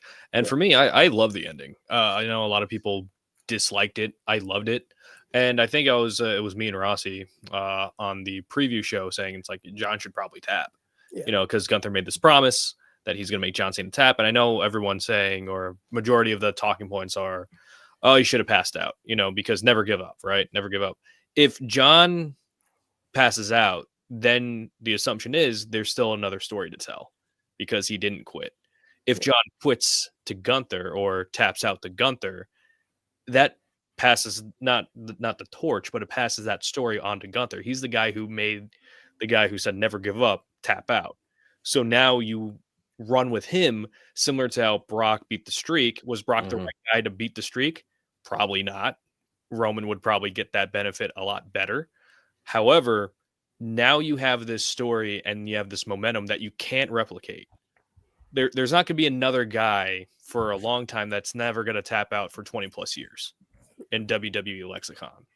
So now WWE has the opportunity to make a mega boss, so to speak. And this match, in my opinion, even though I enjoyed the AJ Styles match tremendously because it was like a callback to my childhood, as a match itself, with the structure, with the sleeper hold, with John getting out, getting put back in, getting out, getting put back in, until for him like finally accepting where it's like he doesn't need to continue on this fight anymore because retirement is going to be here regardless. And that's what I find beautiful about the match. People can like have a different opinion on it. People, it's like, oh, that's not what the match made. John gave up. You can have your opinions. That's fine. Whatever. I'm not going to disagree with you, but I will say, yeah. It's like, finally, it's like this guy who was like, go, WWE, WWE, WWE can finally not be a part of WWE because now there are more than enough people to take on the mantle that John Cena once held by himself. And then that's the acceptance of it. So for me personally, I'd put it in between the Cody and AJ match. Oh, you stole my gimmick. Right. I was gonna play Price is Right, Plinko. But anyways, maybe I'll play that with you after, Jay. Richie, way to ruin the moment. Well, all right, let me your boy Jay, Captain Charisma. I'm gonna throw some of these comments out and I'm gonna let you close the Gunther match. All right. Honestly, wasn't Gunther already over? Former champ, longest IC run, drawing comparisons to the Honky Tonk Man. Gunther was over at that A- A level, in my opinion. I think that there's tiers to this, brother, as Hogan would say. And I don't think he was on that Punk or Cody tier. He lost to both those guys. He wasn't on that Roman tier. I don't even think Roman Reigns has ever thought about Gunther. Right? So now that he has defeated John in this light, I could easily he should be main eventing WrestleMania against Cody, in my opinion. Night 1, even night 2, and he should get his win back. Do your SummerSlam 14 parallel in a way, right? Yeah, if it's not a championship match, he's retiring somebody else at Mania. That's how it should go. Or he's retiring AJ on a second and last match on night 1, right? Like, and he's just building up his lore. I think that he was already over, but he was already over to a certain extent. He was over to that world title B champion level. He's not the star as Punk, Cody, Roman, Brock. Even he hasn't had the moments, and this was a moment to kind of get him up there because he has the talent and the equity now and all that stuff to get to that level. And hopefully he draws the attention of those guys up top, because those guys up top are a little gatekeeper-ish in a way, because I think they see that Gunther is coming, and maybe they don't want to go in the ring and have that style, right? Like, you know what I mean? Like, maybe we're pretty content over here doing our thing, right? So that's that. All right, and so he gets it. So that's where I was saying he was over only at a certain level. Jay, again, I'm saying we're talking Gunther here, so I kind of sucking up all the air in the room. I'm sorry. Jay, no, you're good. The ball is to you, my man. Go.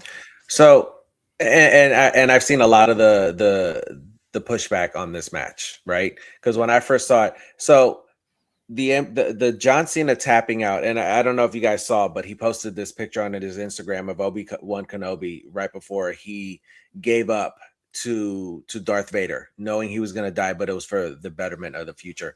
I compare this to Iron Man Endgame when Pepper tells him you can rest now, and that's what John Cena did. I think people are overcomplicating the finish. If you really look at it, the shock that it had is the same shock when you heard Undertaker lose at WrestleMania. It like, I don't want to say it killed the crowd, but it, like, the silence, because you saw John Cena tap out, and I was like, when I first thought about it, I was like, oh shit, like they really had him tap, and I was pissed. I was like, oh man, but it made sense. It makes perfect sense for John Cena, because you see the smile and you're like, then you understand. You're like, he's like, there's nothing else. Especially with Gunther's music too, when they just switched it back to the Walter one right before this. Yeah. Too. And it's just like, now it's like, you feel like John's like at peace, Yes. it's like, maybe it's only my own head canon on seeing it, but it's like, if you look at it through that lens, like Mhm. even if you don't look at that lens, it's like John losing to Gunther made Gunther a bigger star It overnight. did. Now it's up for WWE to carry on that momentum. Whether they do, Exactly. they not in the moment. We're talking about this about a day or two after this happened. Mhm. Like, that's to be determined. But as of right now, it's carrying some good momentum for not only Gunther, but just the storylines that are going to come out of this. Like, how's Cody going to react? How's Punk going to react down Right. the line? And That's beautiful.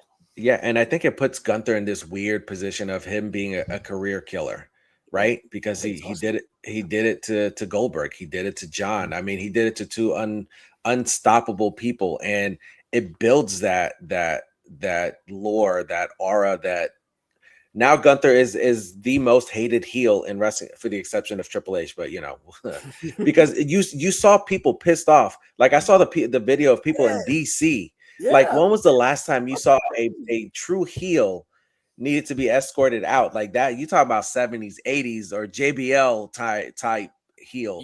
You could say like Triple H is getting a majority of the heat, and sure, maybe he is. Yeah.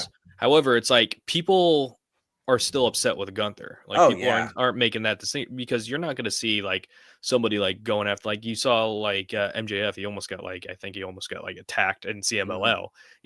This is happening in the States. You know what I mean? Yeah. So now it's like you're getting this heat from a WWE show. Mhm. And they know it's fake. Yeah, like, the thing is, it's not like 1975 where it's real, brother. You know what I mean? The thing is, it's like and this kind of like dictates the entire retirement tour, in my opinion. The biggest criticism WWE has had in this year, and I agree with it to a certain extent, is that they don't take enough chances. They play it safe. Mm-hmm. They did two choices in this entire retirement run that were not the safe choice: turning Cena heel and making Cena tap. The heel run, you could argue, wasn't great, and I wouldn't disagree with that. However, we still got some pretty good moments from that heel turn. Now with this, make a new star, and then whoever defeats Gunther is going to be a bigger star for defeating Gunther. Exactly. So it's just passing on the energy on who's going to be that. It's similar to when Gunther had his Intercontinental Championship reign and he went 666 days. You're like, who the hell is going to beat this guy? And then Sami Zayn beats him at WrestleMania. So that built up Sami to be, that next in line. So now you got this killer Gunther. Whoever beats him next is going to, but again, hopefully WWE can continue that momentum, because like, you build Gunther to beat your biggest baby face, biggest face of the company in years. He has to be going to WrestleMania. Yes. Like if you don't do the thing is, I know people are saying that AJ Styles should be next on his hit list, right? Because AJ Styles is retiring next. But if there is no world title in Gunther's future after this match, then they're going to do him a huge disservice, because then you're not keeping up with the momentum. The snowball is going to melt by the time it gets to where the big payoff is. But this match was great. And I think the shock value picks that match up. The only reason why I wouldn't put it over Cody Cena 2, because John Cena passed the torch to Cody Rhodes. I know a lot of people say, oh, they passed the torch to him. That moment with John Cena and Cody Rhodes in the middle of the ring after SummerSlam spoke volumes, because Cody Rhodes was never supposed to be the face of the company, right? No matter how you look at it, he left, he did his thing in AEW, he came back, he made it to that point. And I know a lot of people don't see Cody Rhodes there, but he is that next person to carry the mantle of white meat baby face like John Cena did. Like, Cody Rhodes is that next one. So that's why I would put Cody Cena 2 at number 1 for the impact that Gunther Cena had. That's the only reason I would put it at 2, because John Cena made 2 big stars this year. He made Cody and he made Gunther. And I know a lot of people, there's a lot of flack because they said John Cena shouldn't have lost his last match, or, people who are retiring shouldn't go, put people over. There's a lot of bullshit. John Cena made he made a heel and he made a baby face in 1 year. What other wrestler can really say that they've ever done that? Mm-hmm. two big people who, if you see Gunther and Cody Rhodes end the main event of WrestleMania this year, it makes sense. It is a good, because you have, Cody Rhodes going after Gunther because he beat one of his idols. He retired him. He made him quit. A man who never quits. Now Gunther has a reason to beat Cody. So like John Cena made 2 stars. That's the one thing that that a lot of people are glossing over. He made 2 stars and he lost making 2 stars. And with the Cody match, like you could read John's lips. You could say he was like, that was the best I got. You beat the real John Cena. Yeah. So that was like the last time we saw like the quote unquote real John Cena is with Cody. And Gunther pretty much picked up the scraps, you know he what broke I mean? Him. You know, and then like I know a lot of people are making fun of Cody, like looking at the shoes and the armbands. But the thing is, it's like that's going to tell a great story if WWE goes in that direction. And I do think Cody versus Gunther would be the best match option for WrestleMania. However, if you can't do that, if you want to do more marquee match, again, understand. But you have Gunther retire somebody at WrestleMania. And then if you want to retire Brock at SummerSlam, you could do that.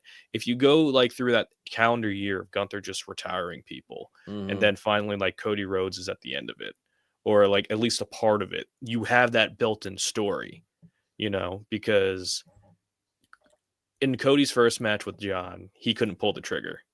With Gunther, there was no hesitation, and that's the story where it's like it took Cody 2 tries to take out John. It took Gunther 1. Right. And that's the natural like Rocky IV story. And that's what's going to make this run great if WWE wants to go in that direction. Right. All right. So we're at the end here. At the end, we're going to read 18-1. But before we do that, what sticks out to you guys, or what feels a little out of order here? There's one to me that I'd make a pitch for, but Richie, I'll go to you. Does anything stick out that perhaps is a little out of order? Honestly, it looks pretty good for me. The only thing that I might switch up a little bit is maybe switch the Chamber and Randy, just because I feel like the Chamber, John wasn't as active as he was with the one with Randy. But at the same time, like again, you can make a case for anything. But honestly, I don't really think anything's that much out of place. Jay, does anything stick out to you? And maybe this is just me because of the moment. I think I would put Dom Cena 1 a little higher just because of the significance of him becoming a Grand Slam champion. And because of, that, I may put him like maybe between Logan, Sammy, just because I enjoyed the significance of John Cena actually retiring as a Grand Slam champion. I know, statistic wise and stats, I definitely like that a little more. But other than that, that's probably the only one I would try to switch up. But yeah, maybe putting Randy over Chamber, because I feel like that's when, again, John Cena was just more, a better version of him in the ring. So, okay, let me catch on a few comments here. Yeah. Is Brock set to retire simply because SummerSlam is in Minnesota? I think John alluded to Brock as retiring in Minnesota in an interview, and people ran with that, and they already announced SummerSlam in Minnesota. So I think there's a strong assumption there. So, Captain definitely likes the top 3. Are you guys good with the top 3? Yes. 100%. Same, and I'm good with the top 4. Honestly, I think Yeah. Sammy's 4 as well. I was actually gonna pitch the moment of the Elimination Chamber. How much do we weigh that moment? Because if we weigh that moment, I think that that. I think if we were doing matches and moments, that probably crack the top 2. You know what I mean? Like, because that's never going to happen again. Like, honestly, you could make a case for number 1 for that being the most impactful moment of this 2025. But if we're going based on matches, then I wouldn't really weigh it that much. If you want to put like the heel turn on its own list, I think it'd be like an obligatory like number 1 or 2, maybe 3. Yeah, if it's the moment. If it's the moment, yeah. But if we're only looking at matches, because I know with this case, we definitely put the moment in there. Yeah. Then at this point, the match should We be a just haven't lot really talked lower. about how much we want to weigh it, right? Yeah, I would. Yeah, if we're only looking at the match, then I would say it should be significantly lower. I think we're being generous by putting it there because the match was actually, you know, Like, it was a fine chamber, but Yeah. John's participation in it, it like, wasn't. it peaked with the Punk stuff and then the ending. Yeah. So, and that you're talking about what, maybe 5 minutes of that. If you put in, the stomp and everything, it's Yeah. not that much. All right, so you're good with that. And then where are you, Richie, with Dominic versus Logan? Dominic from Raw. I mean, they're very good for 2 completely different reasons. The Dominic Mysterio match is John Cena's ultimate babyface match. It's in his backyard, feel good moment. With Logan, it was more of, oh wow, this is pretty good. It's like Logan's in here, Cena's in here. They're actually having pretty good chemistry. Again, you could flip those if you really want to. I think they're fine as they I are. think Logan in a vacuum's a better match. Yeah, it's like, again, I wouldn't like disagree with switching them, but at the same time, I think it's perfect where it is. Yeah. I think if you just if the more the moment of John Cena being a Grand Slam champion, but in terms of match quality, Logan Paul, Logan versus Dominic, Logan is definitely better. So yeah, like Richie says, those 2 can probably just stay where they're at. I think we're good, guys. Yeah. All right, so we have audio listeners, so I'm going to read 18-1, and then I want to just close real quick with like an overall grade. So number 18, tagging with Cody Rhodes versus Logan Paul and Drew McIntyre on SmackDown. Number 17 versus R-Truth on Saturday night's main event. 16 R-Truth at SmackDown with the pipe bomb. I think we weighed the pipe bomb there a little bit. Versus Cody at WrestleMania 41 was number 15. Versus Brock Lesnar at WrestlePalooza was 14. 13 was where he teamed with Logan Paul versus Jey Uso and Cody Rhodes at Money in the Bank. Number 12 is his Royal Rumble match performance, 30 minutes, 31 seconds, coming in at number 23. Number 11 is CM Punk. That's sad. In retrospect, just that it was the interferences, Yeah, I know. We harped on that pretty long. Yeah. But just in retrospect, you fantasy booked to start the year a CM Punk match, and then here at the end of the year, it's number 11. They did have a better match at a Night of Champions in 2012, which I think is supremely underrated. Oh yeah. And people don't. Yeah. They sleep on that match a lot. Honestly, of course it's better. It's in Boston. Honestly, I watched that match more than their Money in the Bank match. I actually watched their Raw match a lot more, though. The Raw match. The Raw match. Yeah. And that's just, at that point, yeah, we can sit here and argue that. Yeah. Next spot. All right. Not a lot of arguing tonight. We need to bring Justin on so we can yell at each other. All right, number 10, teaming with Ray and Sheamus versus the Judgment Day on Raw, his final Raw appearance. Number 9 versus Dominic Mysterio at Survivor Series. Number 8 was the Elimination Chamber, his performance. He came in last. Number 7, Randy Orton Backlash. Number 6, Dominic Mysterio in Boston, winning the IC title. Number 5, Logan Paul, Clash in Paris. Number 4, Sami Zayn sleeper match on SmackDown to kick off the U.S. Open Challenge. No contest. Number 3 versus AJ Styles at Crown Jewel. Number 2 versus Gunther, Saturday night's main event last Saturday night. And then number 1 versus Cody Rhodes at SummerSlam to redeem the WrestleMania match. Guys, as Captain Charisma would say, good stuff, fellas. So the last thing is, let's give a letter grade. Let's kind of marinate in our head real quick what we think a letter grade as John Cena overall package-wise for 2025. Do you want me to kick it off? Does anyone want to take the floor? I don't mind going first if you guys. Well, we know Bleacher Report gave it an F, so let's see if we coincide with that. F for fun, right? Yeah. All right, so my gut instincts tells me that it should be a C plus B minus. That's where I think it is. I think that we look at this and there is a plethora of all-time matches. And again, all-time match for me is 4 1/4 and above. you can make a case for 5 of them. And outside of that, there's plenty of moments like the heel turn, Dom Mysterio. There's adequate matches to add to that with Randy Orton and even CM Punk. The Rumble, he was decent. And then the bottom stuff, a little forgettable, but nothing super bad. The WrestleMania 41 match wasn't super bad, no, but it was super disappointing. So it set the tone for the rest of the year, right? So I think that he was harped by a skew of bad booking decisions, a few unfortunate mishaps like The Rock bowing out, right? The WWE has had a plethora of bad luck this year with injuries and pregnancies, with storylines, right? So they had a little bit bad luck here with The Rock kind of bowing out. Would I take away the Elimination Chamber moment? Absolutely not. As we guys just talked about 2 minutes ago, if we would do moments, it would be number 1 or 2, hands down, if we included the matches, right? But I think that C+, B- is a fair grade.